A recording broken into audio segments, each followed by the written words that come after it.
Do you remember Jackanory? Yeah, they used to tell the stories.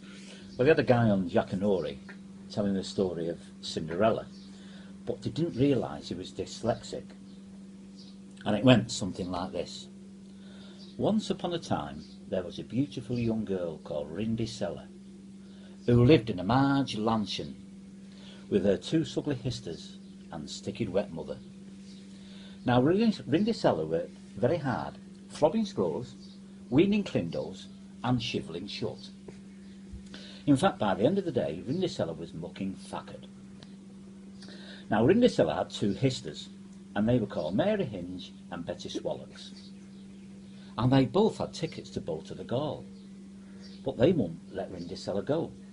In fact, her only friend was Buttons, and he wasn't speaking to Indi Cella because she wouldn't cook his sock.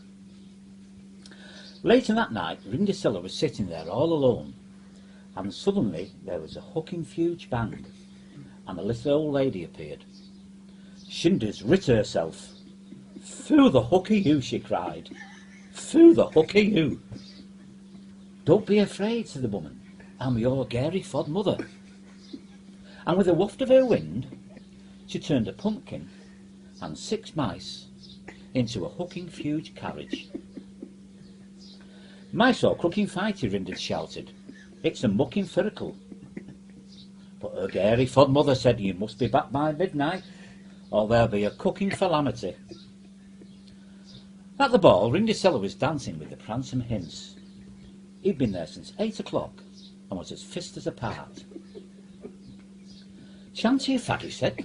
"Shanty a fag." Suddenly the clock struck 12, and Indi Cella pucking panicked and went running out of the ballroom, tripping bass over orlocks. "Bumcack! Bumcack!" cried the pransome hints. "I didn't even get a Joe Blob." And looking down, he spotted Indi Cella's slash glipper, and picking it up said, "Whoever this glipper sits, I shall marry." So the next day he tried the slash glipper on Betty Swallocks, but the glipper wouldn't sit. In fact, she tried so hard she let out a fig bart. "Ooh, that's stuck in finks," cried the pransome hints. "Who's fuss charted? Who's fuss charted?" "It's that felly smucker over there," said Buttons. So he tried the slash glipper on Indi Cella, and the glipper sitted, pucking perfectly, and taking hold of Indi Cella's hand, took her upstairs and bagged her shames out. And later, Indi Cella and the pransome hints were both married, and Indi Cella ended up with 8 children and a foal and swanny.